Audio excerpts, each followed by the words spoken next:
Mardi le 30 mai, bienvenue en prenant votre café. C'est aujourd'hui qu'on va voir si un deal, si le deal fait avec Biden en fin de semaine sur le plafond de la dette va faire exploser la bourse. Est-ce que la bourse attendait après ça ou il y a des mauvaises nouvelles? On va parler du doom scrolling. Les agriculteurs, est-ce qu'ils vont devenir des producteurs d'énergie? C'est ce qui se passe en France. Les expropriations, le sifflement des trains. Colin. Votre capital compétence. Le roi Charles, il est cheap. C'est dit.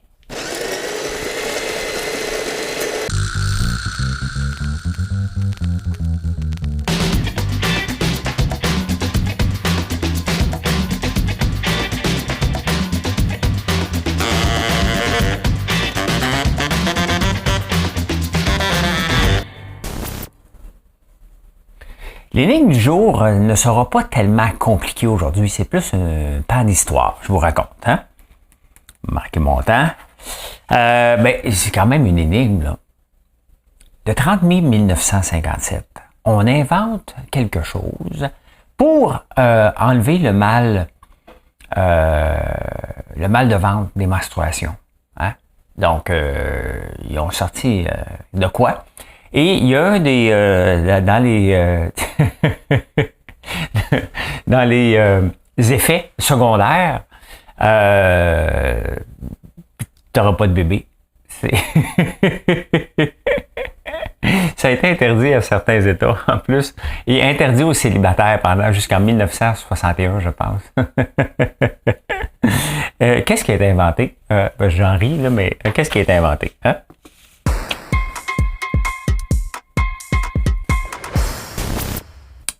Qu'il fait beau, on a une canicule cette semaine, une canicule, donc pas de feu à ciel ouvert, ciel fermé. C'est une drôle d'expression, ciel ouvert, ciel fermé. Il n'existe pas ciel fermé, c'est moi qui viens de le faire. Le cancer de la peau, il y a en France, je ne savais pas, j'y vais pas assez souvent. Là. Il y a dans les parcs, il y a des distributrices de crème solaire pour qu'on se force à en mettre sur la peau. Il va faire chaud aujourd'hui, c'est le temps de mettre justement de la crème solaire sur notre peau. Moi, c'est quelque chose que j'ai pas peur, je vis pas dans l'anxiété. Je suis anxieux, mais je vis pas dans l'anxiété. Mais le temps passé en fait à la ferme quand j'étais jeune, pas de crème solaire, à travailler sur les tracteurs, à pogner des coups de soleil, ça m'inquiète un peu pour les années à venir. Et maintenant, je fais attention. Donc, je m'en mets de la crème solaire et j'en mets maintenant la nôtre. Je suis obligé de me plugger, là. Faite avec la base d'eau d'érable et l'oxyde de zinc. Donc, vous pouvez aller voir sur le site. Je vais mettre le lien là. Mais c'est quand même quelque chose. En 30 000 cas par année, il faut faire attention. Moi, c'est quelque chose que je le dis, là, j'ai peur de mes années de jeunesse. Parce qu'un cancer peut prendre de 20 à 25 ans à apparaître. Donc, je fais régulièrement des tests. Par rapport à ça, je peux pas revenir en arrière. Là, il est trop tard. Donc, j'essaie de faire attention quand même. Les distributeurs dans les parcs, quand même pas une mauvaise idée. On installer tabarnouche, maudit profiteur. Non, mais je trouve ça intéressant. Je trouve ça intéressant parce que souvent on l'oublie. On s'en va au parc et dit « Oh, j'ai pas de crème solaire. » Ça arrive. N'es-tu ici? Ben oui, j'en ai. Je l'ai. L'oxyde de zinc. Voilà. Ça, là, j'ai été une semaine en vacances, puis c'était assez. Il m'en a même resté. Donc, faut t'étendre. C'est 15% d'oxyde de zinc. Il n'y a pas d'SPF avec l'oxyde de zinc, mais c'est équivalent à peu près de 30. Le doom scrolling, est-ce que vous connaissez ça, le doom scrolling? Je connaissais pas ça. Ça, c'est quand tu t'installes, puis 8 heures après, tu es encore en train de scroller sur ton bol de toilette, sur TikTok ou sur Instagram pour les reels, ou YouTube Shorts. YouTube Shorts me fait prendre. Des fois, je vais aller écouter une vidéo, et non, tabarnak, ça fait une demi-heure, je suis là. J'écoute des choses pas mal insignifiantes. C'est pas mal ça, Mais donc, c'est devenu une maladie. Ça prend pas de temps, là, ils ont donné des trucs quand même. Il y a toujours un psychologue. Quand il y a quelque chose qui va pas bien, il y a toujours le truc de jaser à la table. Donc là, pour régler ça avec vos enfants ou votre conjointe, vous mettez les téléphones dans un bol qui n'est pas à la table. Et là, vous jasez de votre journée. Il y avait en fin de semaine un reportage dans la presse sur l'éducation. Et, tu sais, les profs sont tous bons. Je prends pour acquis que les profs sont tous bons, ils font leur job, ils font tout ce qu'ils veulent, qu'ils peuvent, mais sont limités dans ce qu'ils peuvent faire. Hein? Sortir de la boîte, puis on chicane les élèves. Ah ouais, fais ça comme ça, va-t'en là-dessus, puis arrête de bouger, puis arrête de faire ci, puis on leur bourre le crâne. T'as le doom scrolling en même temps qui, ah ouais, on passe à une autre étape rapidement. Donc, t'as pas besoin d'être TDAH, c'est que la société a changé, puis il faut adapter. Faut adapter les façons d'enseigner. Je dis pas que je serais meilleur, là. Je dis pas que je serais meilleur, mais quand même, hein. C'est facile, je suis un gérant d'estrade quant à l'éducation, là, mais je m'occupe plus de l'éducation de mes enfants, à part leur montrer l'éducation. Même à 20 ans, on leur montre encore, ramasse ta vaisselle le soir, et mais rince ta vaisselle avant de la mettre dans le lave-vaisselle parce qu'elle ne lavera pas. Tu sais. Jase à table. Jase à table a toujours réglé bien des problèmes. Hein? Fait que voilà. Hey, les agriculteurs, des producteurs d'énergie, en France, il y a de plus en plus. Et ça m'a allumé une lumière parce que dernièrement, il y a un producteur bovin ici, je pense, qui voulait installer un méthanier. Les méthanes, c'est des gros dômes où on fait du méthane avec des résidus de la terre et ou du fumier. Et tu ramasses le gaz avec ça, puis tu le revends. T'sais? Et là, ils ont dit, ouais, OK, parfait, mais tu le feras pas à la ferme. Donc, tu vas le faire où qu'on dit de le faire ici. Hein? Donc, c'est bien évident que si tu peux pas le faire à la ferme, ça fait pas de sens. Donc, en France, au contraire, ils prennent ça d'assaut. Le problème, c'est qu'à un moment donné, il faut pas faire de la culture pour faire du méthane. Hein? Faut que ça soit bien régi parce que ça pourrait arriver.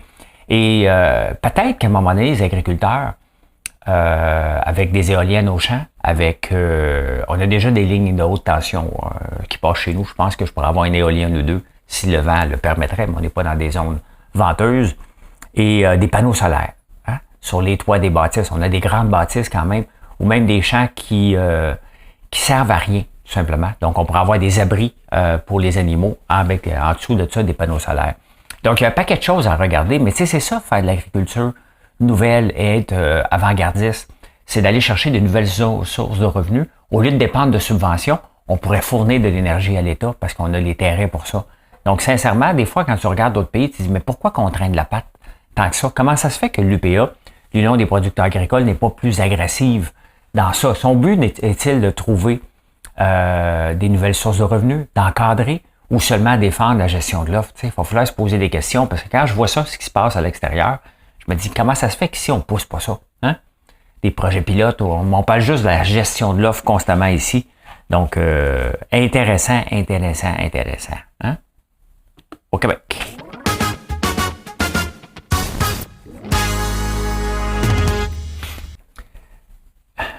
Il y a à Magog des trains, il y a beaucoup de trains qui passent en Estrie. Est-ce qu'il en passe plus qu'ailleurs? C'est à savoir. Là, dans les journaux, il y a un couple qui s'est acheté un condo. Hey, c'est beau, hein?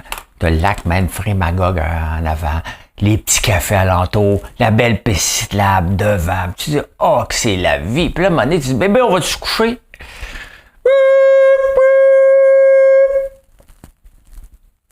Bébé, il y a une traque de chemin de fer en arrière. On va faire de la pression pour le faire arrêter.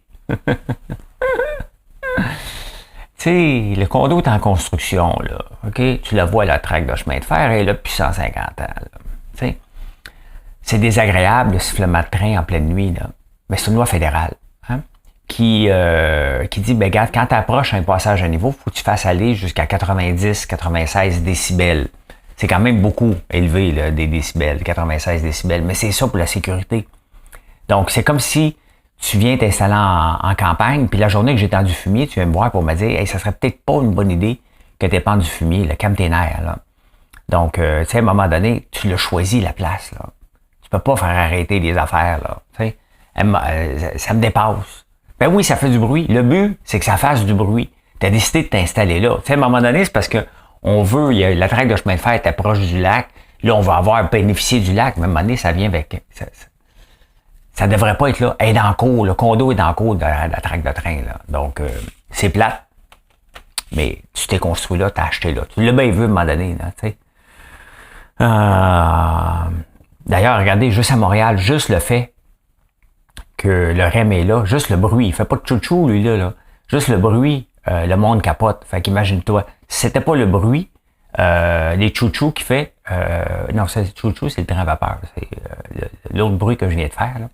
Ben, le monde se plaindrait qu'il passe la nuit puis ça fait des vibrations. T'sais, tu peux pas t'en sortir à côté d'un train. Là. Regardez, quand je fais les débatteurs à nouveau, c'est au coin de Papineau et René-Lévesque, quand les gros 53 pieds passent, là, le studio shake. Fait que, tu sais, on le sait en studio, nous autres. Hein? La nouvelle loi sur l'expropriation a été mise en place la semaine passée. Et ça me fait rire que tout le monde prenne la défense des villes par rapport à ça. Parce qu'avant, il disait que les expropriations, il y avait de la spéculation vis-à-vis des expropriations. OK. Mais admettons que moi, je suis en train de bâtir ma terre, là. OK? Ça fait 5 ans que je travaille d'arrache-pied. Littéralement, vous me voyez aller, là. On fait drainer, on arrache des roches, on fait des murs de roches, on ramasse ci, on ramasse ça, on sème telle affaire. Donc, pour moi, ma terre, elle ne vaut pas en ce moment ce que je pense qu'elle va valoir dans 5 ans. Maintenant, ce que je pense qu'elle va valoir, ça vaut ce que ça vaut. Hein? Et là, ils décident de bâtir une autoroute, puis on dit, tiens, on va t'exproprier, toi, ton rêve, et il se termine ici. OK. Ben, ça se paye, ça. Moi, j'ai le droit de rêver que je pense que je m'en vais là. Donc, toi, tu vas arriver, ben non, regarde, mettons, ça vaut 1 million la terre, tiens, voici 1,5 million d'attitude. Va-t'en. Alors que ça vaut peut-être 15, 20, 30 millions. Hein? Ça vaut quoi? Entre les deux. Donc là, on a pris la part des municipalités puis du gouvernement. Donc, parce qu'encore là, on revient avec la spéculation sur les terres agricoles. Sont où les Chinois? Envoyez-vous beaucoup des Chinois, vous autres, là? Hein? On s'est mis dans la tête à un moment donné que les Chinois achetaient des terres parce qu'à Rouyn-Noranda, il y a un Chinois à un moment donné, j'ai l'impression que je parle comme Jean-Luc Mongrain, quand il parle de la pizzeria. L'avez-vous déjà vu? Ça vaut la peine d'aller voir ça. J'attendais comme votre réponse, mais vous ne pouvez pas me répondre tout de suite. Il n'y en a pas de Chinois, il y en a vu nulle part. Là. OK? C'est arrivé un peu, on l'a vu comme Charles Sirois, le grand acheteur de terres pour spéculer. Il n'y en a pas eu. Là. Hein? Les terres agricoles, moi, je les achetais dans mon coin parce que personne ne voulait les acheter il y a 10 ans. Donc, je les ai achetés. Aujourd'hui, tout le monde veut les acheter. Moi, je les achète plus parce que c'est rendu trop cher. Et pourtant, il n'y a pas eu d'expropriation. Là. Donc, j'ai un peu de misère avec ça. Pour 1 ou 2 fois où le gouvernement a payé plus cher à cause d'une certaine spéculation, et ça vient avec le deal. Allez demander aux gens qui habitaient dans le coin de l'aéroport Mirabel qui ont été expropriés il y a 50 ans, hein? Si ça brise pas des rêves, ça brise des rêves aussi. Puis un rêve, ça se paye. Si le gouvernement décide de tasser quelqu'un pour passer une autoroute, ben ça se paye ce rêve-là brisé. Et j'ai un peu de misère avec cette nouvelle loi. Hein? Êtes-vous tombé sur la tête? Très intéressant. Moi, j'ai dit que c'est intéressant. La gestion de notre capital compétence. C'est dans un journal que j'ai lu. Je pense que c'est dans le Journal de Montréal ou la presse. Très intéressant. Est-ce qu'on est victime d'âgisme à un moment donné? Puis, la semaine passée, il y avait une réunion sur l'intelligence artificielle et plus de la moitié des gens qui étaient là pour parler surtout contre l'intelligence artificielle, n'avaient jamais utilisé l'intelligence artificielle. Ce sont des profs. Hein? Donc, c'est leur capital compétence. À quel âge on devient trop vieux pour travailler? Est-ce que je serais trop vieux pour retourner dans un bureau? Non. Et pourtant, je fais partie de la catégorie des gens qui sont supposés être vieux parce que j'ai 55 ans, donc on touche pas à ça qu'une pôle. Je m'en vais à la retraite bientôt. Et pourtant, je pourrais donner des leçons à bien des jeunes sur mon capital compétence que je maintiens. Je lis à tous les jours, les journaux. Je lis à tous les jours sur les nouvelles technologies. Je pourrais retourner travailler demain matin comme programmeur. Là. Ça aurait besoin d'un peu d'adaptation, mais dans le langage C, je me débrouille encore. Et avec ChatGPT, je pourrais aller encore plus vite. Pourquoi? Parce que justement, je maintiens mon capital compétence. Et c'est ça qu'on doit retenir. Hein? Il y a des jeunes qui sont déjà vieux au point de vue compétence, qui apprennent pas de nouvelles affaires, des nouvelles façons de faire. Puis on parle du ministère de l'Éducation, c'est à peu près ça. Là. On n'a pas adapté à l'ère TikTok. Hein? Je ne dis pas de faire des classes comme ça, mais on n'a pas adapté. On revient dans notre vieille façon de faire, de dire aux jeunes dans les autobus, tu bouges pas, tu fais pas ci, tu fais pas ça, alors qu'on est dans un autre monde. Hein? Il faut rester les enfants des enfants. Mais il faut aussi que comme adulte, on reste avec un cœur d'enfant et un cœur de compétence, d'apprendre constamment. La minute qu'on n'apprend plus, on devient vieux. Et cet âge-là n'est pas 55 ans, n'est pas 65, n'est pas 75. C'est l'âge que tu décides d'arrêter d'apprendre des nouvelles compétences. Hein? D'ailleurs, dans le lot ici, combien d'entre vous avez-vous touché à l'intelligence artificielle? Combien d'entre vous avez-vous fait une recherche sur Google? Probablement tout le monde. Et combien de gens ont été jasés un peu avec l'intelligence artificielle que vous pouvez faire vos recherches aussi? Probablement pas beaucoup parce que ça fait peur. Hein? Donc, il faut préserver notre employabilité. C'est ça qu'il faut retenir. Il n'y a pas d'âge. Hein? Regardez Michael Sabia. Il s'en vient PDG d'Hydro-Québec. Il a 70 ans. Est-ce qu'il est trop vieux? Il semble avoir maintenu son capital compétence. Et j'ai trouvé ça vraiment, vraiment intéressant parce que souvent, on va sortir l'âgisme rapidement. Alors qu'il faut regarder autre chose. C'est une mentalité, une façon d'agir, une façon de faire. Et c'est ça qu'il faut regarder en premier lieu. Finance.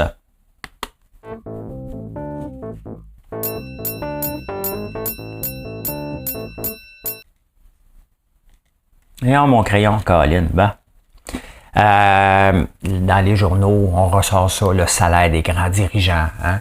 Et tant qu'à moi, ils peuvent bien se payer ce qu'ils veulent. Il faut arrêter de capoter avec ça parce que c'est le conseil d'administration, donc les actionnaires souvent, qui vont décider si la rémunération, c'est pas lui qui s'auto-octroie un salaire. Bon, maintenant, il y en a qui ambitionnent, ben ça nous appartient comme consommateurs d'acheter ou non les produits de ça. Bon, l'IA électrique qui vient de se verser un salaire de 2 millions. Comme actionnaire, est-ce que je suis content quand l'action qu'on me vantait valait 20$, puis on me disait que c'était c'était la folie, puis c'était pour décoller en fou, ça c'est le gouvernement avec ses prédictions. Ben ça n'a pas marché, ça vaut 2$, même pas 2$ aujourd'hui. Est-ce que je suis content de voir qu'il se verse un salaire de 2 millions? Ben non. Qu'est-ce que je peux faire? Pas grand-chose, hein? Pas grand-chose. Le gars de NUVI se verse des gros salaires. Lightspeed, ça se verse des gros salaires. Moi, tant qu'il n'y a pas de subvention d'impliquer, ça me dérange pas. Regardez Air Canada. Hein, il s'est augmenté son salaire au nom bilingue. J'oublie son nom. Robert quelque chose. Robert, bien entendu. C'est pas Robert dans son cas. Lui, il y a un salaire de 12 millions. Ce qu'ils ont fait, ils ont remboursé rapidement ce qui devait au gouvernement pour être capable de se verser des bonus comme ils voulaient, parce que sinon, ils ne pouvaient pas. Donc, ils ont remboursé à même l'argent du gouvernement. On te rembourse tout de suite, on se verse des gros salaires. Bon, encore là, c'est une job d'actionnaire, tout simplement. Il faut arrêter de voir comme ils se versent des gros salaires au détriment des employés. Ça ne marche pas comme ça. Mais bon, c'est populiste et ça fait du bien de penser que c'est ça. Hein? Dans les journaux, Caroline, d'été au bureau, on parle encore de ça. Aux États-Unis, il y avait même le président de McDonald's qui avait perdu sa job par rapport à ça. Et puis là, il y a l'article, on devrait-tu dater au bureau, on devrait pas dater au bureau. Hey, écoute, je serais mal pris à ta barnouche, là. Hein, Marilyn, hein, on se date. Oui. Hein, on travaille ensemble. Est-ce que ça dérange les autres? Non. Hein, ils n'ont pas le choix. Hein? Et est-ce que ça dérange? Sincèrement, tu travailles avec quelqu'un toute la journée. C'est-tu normal qu'à un moment donné, il y ait un petit flirt qui se passe? Oui. Bon.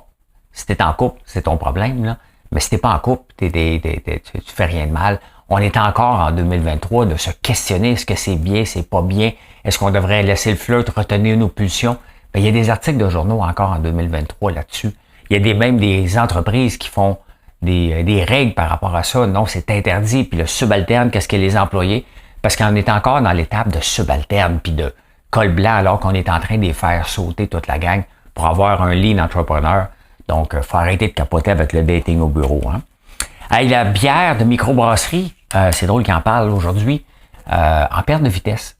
Et en fin de semaine, en faisant mon épicerie, je disais, moi, m'acheter une petite bière blanche. Tu sais, et j'ai regardé le prix, 4 pour 19$. J'ai fait comme... Puis ils vendent juste en paquet de 4. J'ai fait comme... Oh, non. Non, c'est rendu un luxe, là. Une bière, faut pas que ça soit toujours un luxe. Je trouvais ça cher, je l'ai pas acheté. Donc, tu sais, il faut arrêter de capoter que, encore là, on dit le vieillissement de la population. Le vieillissement de la population, la COVID, là, on le dos large en tabarnouche. Hein. Peut-être parce que les prix sont juste trop chers, tout simplement. Hein? C'est juste ça. C'est juste ça. Si tu peux acheter une Bud Light, les gens ne l'achètent pas. C'est vrai, j'ai pas mon palmarès. Demain, je vais pouvoir en parler parce que lundi, les journaux américains n'ont pas sorti. C'est une journée fériée. Donc, j'ai pas le palmarès des ventes de Bud Light. On va l'avoir demain. Donc, ça reste cher des bières de microbrasserie. Puis il y en a trop, tout simplement. Et il y a Petite Frette qui se plaint hein, ils vendent de plus en plus autre chose. D'ailleurs, il y avait les deux porte-parole, Michel Barrette et Gilda Roy. Je ne sais pas si ils sont encore là. Petite frette. Il y en a un autre qui a fait faillite aussi, qu'on avait vendu nos produits, une autre perte qu'on a eue. On apprend. Hein? Donc, vieillissement de la population. C'est ça. C'est en perte de vitesse. Ça fait des années parce qu'il y en a eu trop. Il y en a trop eu. Il y a eu trop de places ouvertes. Il y en a un paquet qui est ouvert. Tu peux aller au dépanneur normal, qui a déjà une grande sélection, puis il y a un paquet de petits micros de dépanneurs de bière qui ont ouvert. Tout simplement, là. Tout simplement. Puis oui, on prend moins de bière, tout simplement. Donc, et Tite Frette se plaint alors qu'ils ont ouvert en 2018. Tu viens d'ouvrir. Donc, si t'es pas capable de penser que la population vieillissait, si tu mets le dos le blâme sur le vieillissement de la population, il y a un petit problème.